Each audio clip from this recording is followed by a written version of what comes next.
Hello বন্ধুরা, সাগর food item আপনার সবাইকে স্বাগত। আমি আজকে দেখতে পাচ্ছেন ছোট ক্যাংড়া এনেছি। এই ক্যাংড়া দিয়ে আজকে ঢেঁড়স আর আলু তরকারি বানাবো। প্রথমে কড়াইতে সর্ষে তেল দেবো।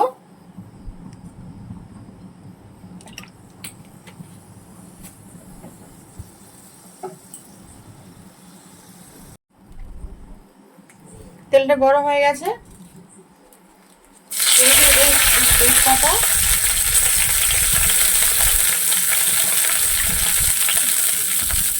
শুকনো লঙ্কা আর দেবো 5 ফোঁড়ন।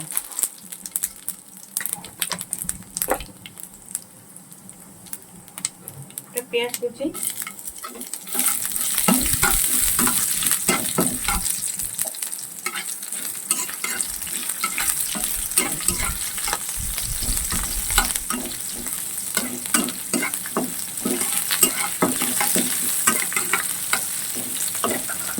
পেঁয়াজটা হালকা লাল লাল করে ভেজে নেবো।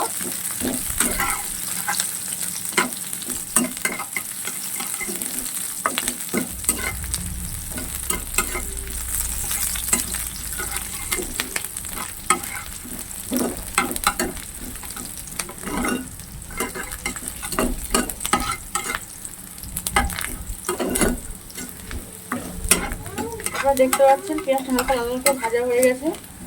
এবার আলুটা ভেজে নেবো।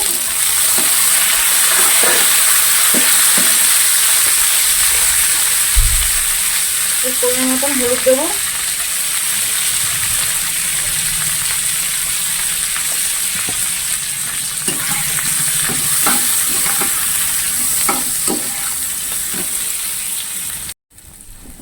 আমি আলুটা 2 মিনিট মতন ভেজে নিয়েছি। এবার আদা রসুন বাটা দেবো।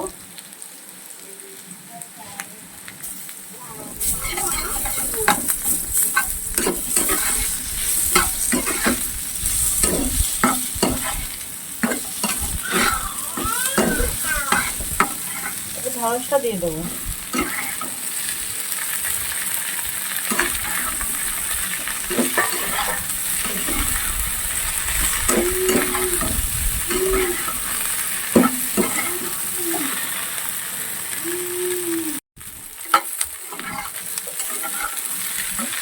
কিছুক্ষণ ঢেকে দেবো। ঢেকে কষিয়ে নেবো আলু আর ঢেঁড়সটা।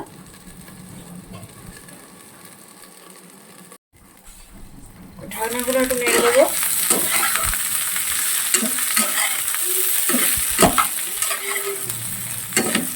আমি আবার একটু ঢেকে দেবো। দিয়ে গ্যাসের ফ্লেমটা লো করে 3 মিনিট মতন কষিয়ে নেবো। 3 মিনিট পর ফিরে এলাম। দেখুন আমার আলু আর ঢেঁড়স ভালোভাবে কষানো হয়ে গেছে। এর মধ্যে আমি কাঁকড়াগুলো দিয়ে দেবো। কাঁকড়াগুলো আমি নুন আর হলুদ দিয়ে ভেজে নিয়েছি, অল্প লঙ্কা দিয়ে।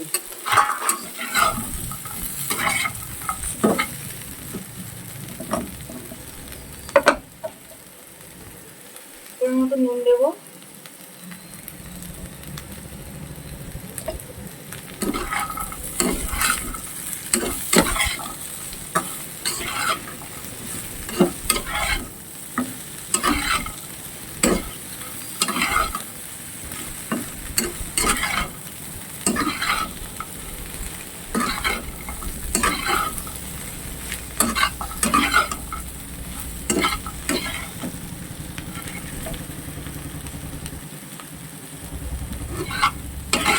এবার গ্যাসের ফ্লেমটা জোরে দেবো।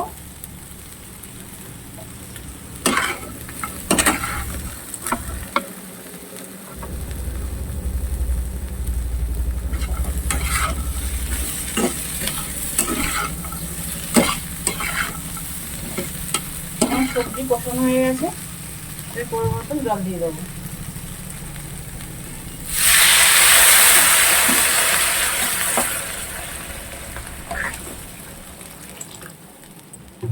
5 মিনিটের মতো ঢেকে রেখে দেবো।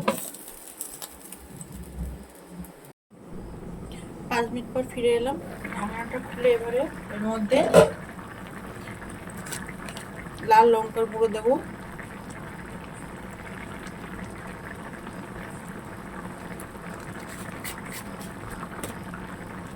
আর এখানে জিরে ধনে মরিচ বাটা আছে, এই মশলাটাও দিয়ে দেবো।